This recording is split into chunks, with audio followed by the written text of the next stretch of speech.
es Conócelos, Rutas Judiciales 2025, una producción de ADN a Diario Network.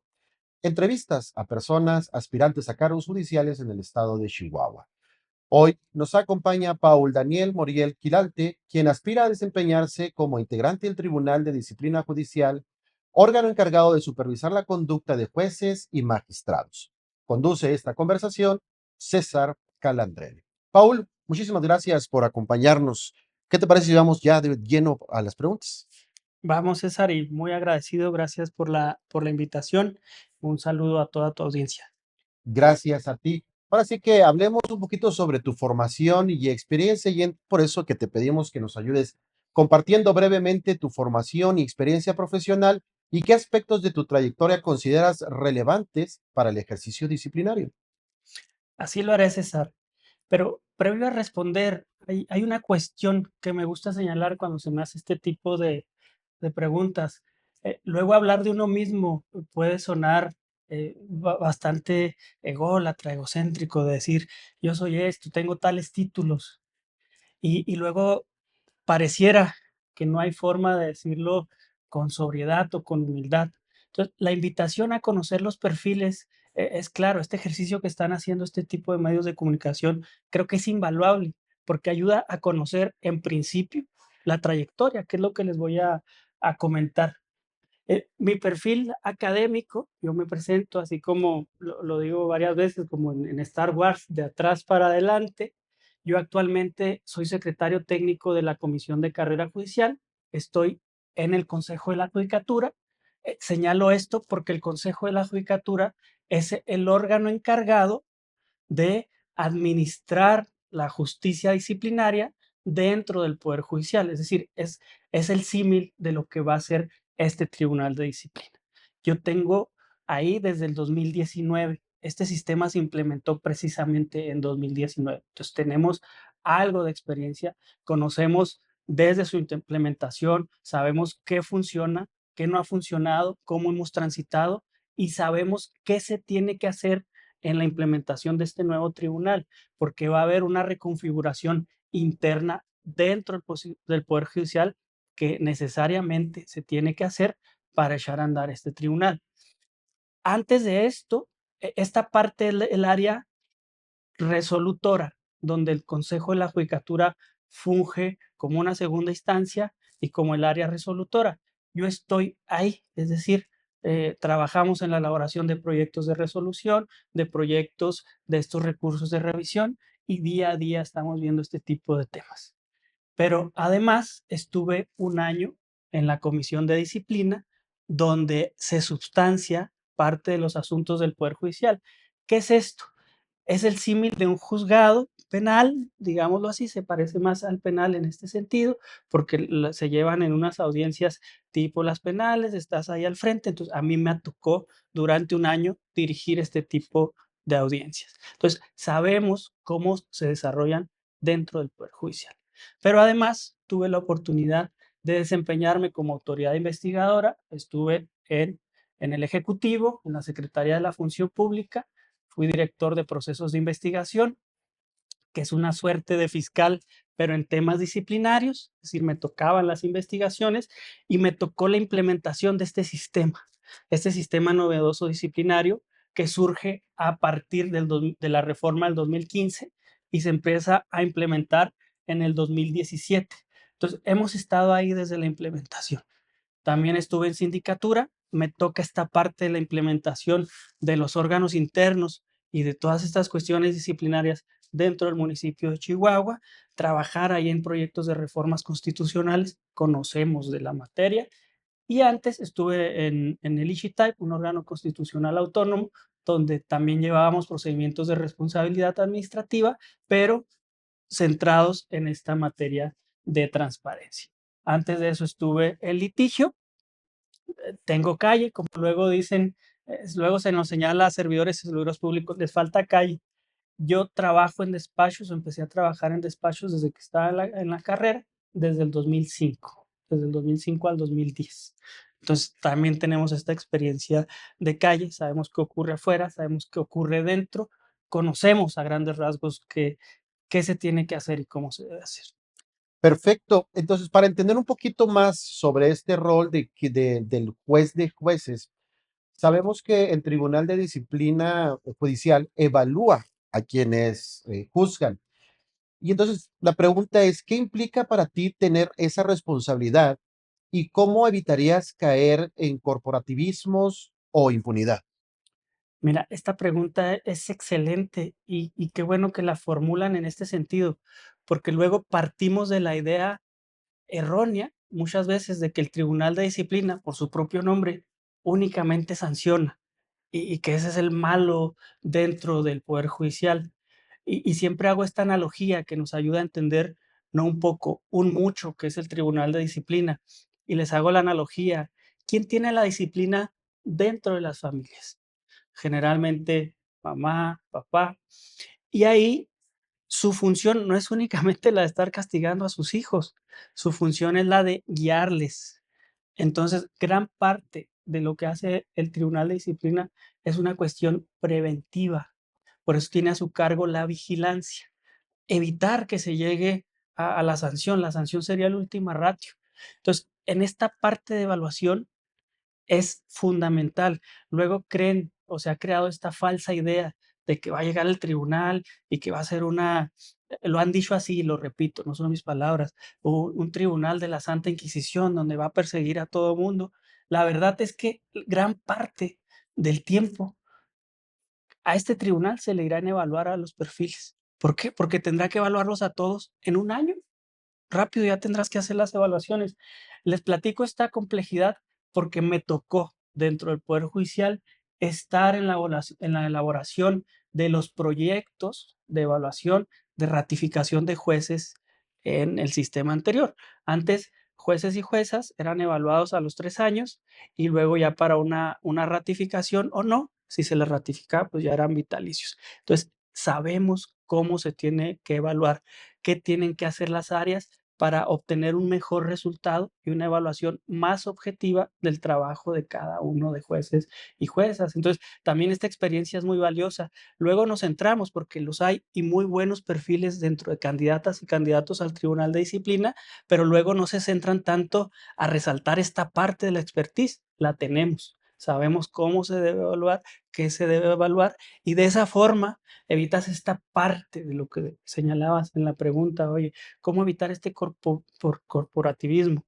Pues en esta parte, ¿cómo vamos a evaluar? Y el estar evaluando te permite mejorar. Vamos a aplicar esta máxima, lo que no se evalúa no se puede mejorar. Y si tú no identificas dónde está lo que le duele al tribunal, pues no lo podrás mejorar. La intención es esa, no estar persiguiendo y sancionando, sino identificando, vigilando, evaluando y corrigiendo. Ok. ¿Por qué? Porque el fin último es que el poder judicial funcione y funcione bien. Muy bien. Sobre el tema de independencia institucional y presiones internas, te hacemos la siguiente pregunta, Paul. ¿Cómo garantizarías tú que tu actuación sea verdaderamente imparcial, incluso cuando el acusado sea un colega cercano, influyente o respaldado institucionalmente? Muy bien, esto es clave y la respuesta te la da la propia ley. Fíjate que tener conflicto de interés no es malo. Todos tenemos conflictos de interés. Lo que es malo es no evidenciar el conflicto de interés. Entonces, en el momento en que ocurra que un conocido, porque incluso hay muy buenos amigos, buenas amigas dentro del Poder Judicial, llegar a esa instancia, lo que tenemos que hacer es excusarnos. No tendríamos por qué conocer de ninguna manera ese tipo de asuntos. ¿Por qué? Porque tu juicio no es objetivo, porque hay una relación, ya sea de amistad o en el otro caso de enemistad de por medio. Esa es la forma de evitar estas partes de las presiones. Y en el otro tipo de presiones que se señalas, pues es juzgar con la ley en la mano y yo digo la ley en la mano y con la otra la Constitución, porque mi formación no es legalista, es derecho humanista. No lo señalé a la hora de presentar en mi perfil. Yo soy catedrático, desde el 2009 me desempeño en la docencia. Parte de las materias que me toca impartir o me ha tocado impartir tienen que ver con derechos humanos, constitucional, amparo. Entonces, esta argumentación jurídica y actualmente soy titular de las materias que tienen que ver con derecho disciplinario, tanto en Inforag como en el Instituto de Seguridad Pública, ambas en maestrías. Entonces, me permite tener una visión no solo de aplicación de la ley, como pareciera que lo es el derecho administrativo, sino en esta lógica humanista que te da el perfil, porque cuento con 2 maestrías, una en derechos humanos y una en administración pública. Entonces, en conjunto, están centradas específicamente para juzgar con este tipo de visión en los asuntos, administrativos disciplinarios. Muy bien, Paul. Hablemos de faltas éticas versus faltas administrativas. Sabemos que no toda mala conducta es un delito, pero sí puede afectar la confianza pública. ¿Cómo distinguirías tú entre una falta ética y una falta administrativa y cómo juzgarías proporcionalmente? Muy bien, voy a decirlo en términos futbolísticos porque me gustan mucho las analogías. Me dejaste el balón botando así para rematarlo. Una de mis materias, y no solo que imparto, sino mis materias favoritas, es la de ética. Me toca impartir ética y me ha tocado, he tenido la fortuna de estar ahí desde el momento, les digo, de la implementación del Sistema Nacional Anticorrupción, el sistema estatal, donde tiene como núcleo o gran parte esta cuestión preventiva que viene desde la ética. Entonces me ha tocado trabajar en el impulso del fortalecimiento de los comités de ética. Ahí en el Poder Judicial tenemos un comité de ética, me tocó trabajar en la elaboración, así arrastrando el lápiz, en la elaboración de los lineamientos, en la concepción de cómo se iba a elegir, porque ahí se elige por votación, un ejercicio bastante interesante para tener representaciones. Y la pregunta que haces es clave, porque aún las personas que nos dedicamos a esto tenemos muchas confusiones de la línea delgada en cuando una falta administrativa y cuándo será una falta al código de ética. Y la línea es muy delgada, te puedo decir que al momento no hay jurisprudencia, hay criterios. Algunos criterios te dicen, oye, la vulneración al al código de ética sí es una falta administrativa. Algunos otros te dirán, no lo es, falta administrativa. Lo que ha ocurrido en la práctica lo que ha ocurrido en la práctica es que muchos de los asuntos que no tienen la gravedad como para seguir un procedimiento administrativo, sí se resuelven en los senos de los comités de ética. Es decir, conductas, digámoslo, más leves, pero que exigen que se ponga el ojo de la administración interna del tribunal, y estas, a diferencia de las acciones, eh, terminan en una serie de recomendaciones. A final de cuentas, lo que se trata es que las y los servidores públicos dentro del Poder Judicial nos desempeñemos con apego a los principios constitucionales que luego vienen desarrollados ahí en los códigos de ética. Y es una cuestión, luego hablamos, por eso señalo esta cuestión de la legalidad, hablamos de cuestiones de legalidad. Aquí es una cuestión a mí no me gusta este término cuando dice, cultura de la legalidad, porque en la legalidad sigues una norma únicamente. Aquí es una cuestión intrínseca en la que tú decides y disiernes y sabes qué es lo que está bien y qué es lo que está mal. No necesitas que un código de ética, no necesitas que una norma te esté diciendo que está bien o mal, lo sabes. Entonces, en esta parte es cuestionarnos cuando estamos en nuestro actuar, ¿esto que estoy haciendo está bien? Pues está mal. Entonces, ya es ponernos, por eso te dije, me dejaste el balón un poco botando, porque es irnos un poco a la definición de qué es ética, que muchos de los conceptos se van a esta parte de diferenciar qué es lo bueno y qué es lo malo, pero básicamente sí, porque nos da para mucho este tema. Muy bien. Hablemos un poquito de transparencia y confianza ciudadana. ¿Qué medidas impulsarías desde el Tribunal de Disciplina Judicial para que la ciudadanía perciba este tribunal como un verdadero espacio de control, rendición de cuentas y no como un aparato para proteger privilegios? César, van a pensar que hiciste la entrevista a modo, porque la transparencia es otro de mis temas así tatuados en el corazón. En esta parte de decir el currículum, es que te digo, no me gusta hablar de mí, se me hace pretencioso. Estuve bastante tiempo en el Ishita, de hecho, en el 2023 participé para ocupar un puesto como comisionado. quedé como suplente y te puedo decir que este tema, me me llega a lo profundo de mi ser. Soy un convencido de la transparencia. Tenemos claridad. Yo soy integrante desde que ingresé al Poder Judicial del Comité de Transparencia. Sabemos qué funciona en estos temas, sabemos qué se puede mejorar. De hecho, estamos muy bien en materia de transparencia, pero creo que podemos estar mejor. Y yo tengo unas cuestiones, unas ideas muy simples en apariencia muy simples, pero créeme, a la hora de aplicarlas van a ser trascendentales. Otro de los temas o de las áreas de expertise que he estado desarrollando e impulsando es el uso de inteligencia artificial aplicada al servicio público. Incluso me toca dar este tipo de capacitaciones, ya muy enfocados a la defensa, muy enfocados a la investigación, muy enfocados a la resolución. Entonces, este tipo de temas. Entonces, volviendo a la transparencia, es simple. Luego, la información sí está ahí en las páginas, pero es difícil entenderla y procesarla. Es muy, ustedes que son periodistas lo van a entender mejor que yo. No es lo mismo tener la cantidad de datos, ahí están, las bases y bases de datos a que estén procesados, esa calidad de datos. Y esta es mi propuesta y es simple. Yo lo que te oferto es, a manera de transparencia, es cómo convertir estos datos, porque luego las instituciones nos escudamos en eso. Ahí está la información y sí es cierto, sí está, pero no la puede comprender quien quiere acceder a ella. Y no estoy inventando el hilo negro y es simple. Aplicación de inteligencia artificial para el procesamiento de esta información. Y ya lo hicimos y lo estoy haciendo. Si pueden seguir en mis redes sociales, ahí está, en esta semana saqué como propuesta de campaña, digámoslo así, mi clon de inteligencia artificial.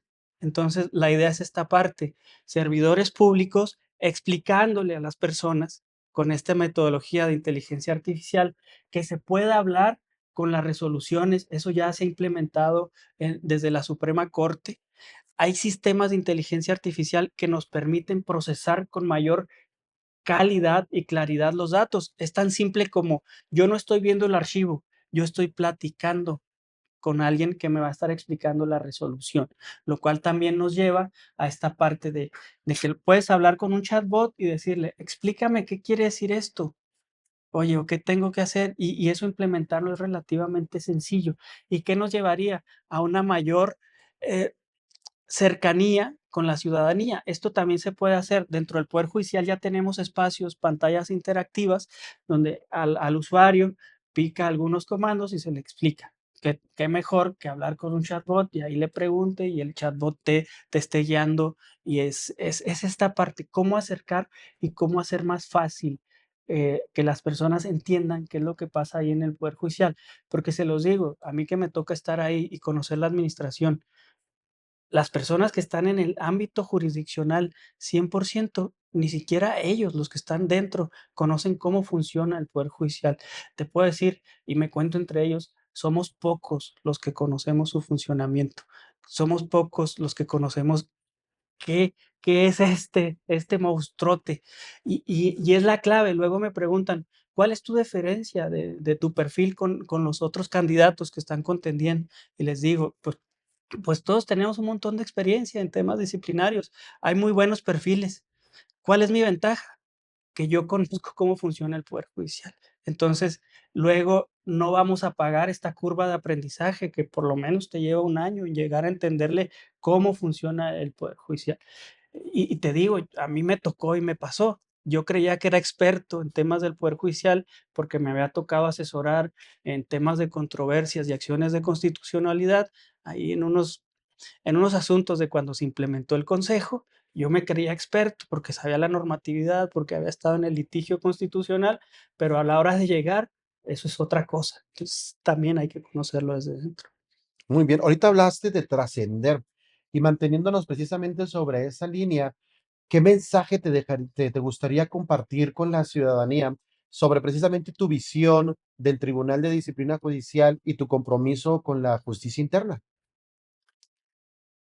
Mi visión es de un tribunal de justicia en el que este tribunal de disciplina no sea visto como luego este malo de la película que te va a tocar jugar ese rol en muchas de las veces, no que se genere este miedo, sino que se genere esta cercanía, porque aquí vamos a hacer este símil en el poder judicial, si hacemos una analogía con lo que es un gobierno, en el poder judicial también tiene su área ejecutiva, su área legislativa, su área administrativa. Entonces tendrá su parte del tribunal que es el que va a juzgar a los que están dentro, digamos, si esta puede ser la población dentro del poder judicial. Entonces, te toca llevar esta evaluación, pero luego ahora con la reforma va a haber un vínculo muy estrecho con lo que va a ser la escuela judicial. Entonces, también tenemos claro, mucha claridad cuando hablas de propuestas, no solo esta implementación y acercamiento en cuestiones de transparencia, de prevención, de cuestiones éticas, sino también en la reforma del modelo educativo, que sabemos que funciona y funciona muy bien dentro del Poder Judicial, pero estamos ante un escenario inédito, que no sabemos quiénes van a llegar y qué habilidades vamos a necesitar trabajar para ellos. Entonces, esa es mi visión, un tribunal que ayude a que esto funcione, a esto funcione.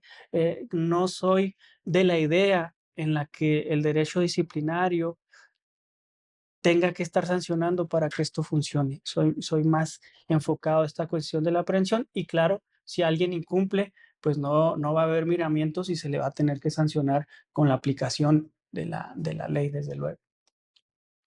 Paul, muchísimas gracias por acompañarnos. ¿Te gustaría solamente decirnos cómo apareces en la boleta, qué color, qué número? Sí, claro.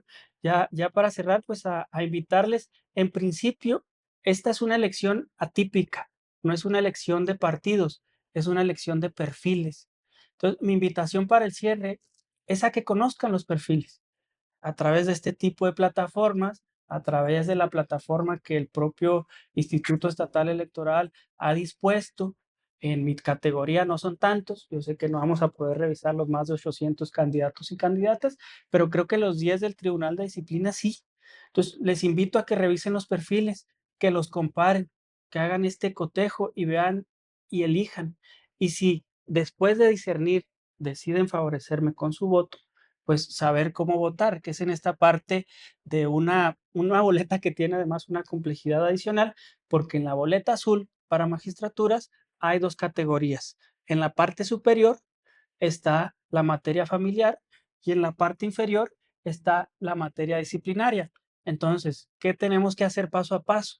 Paso uno, identificar la boleta azul. Paso 2, identificar al tribunal de disciplina en la parte inferior.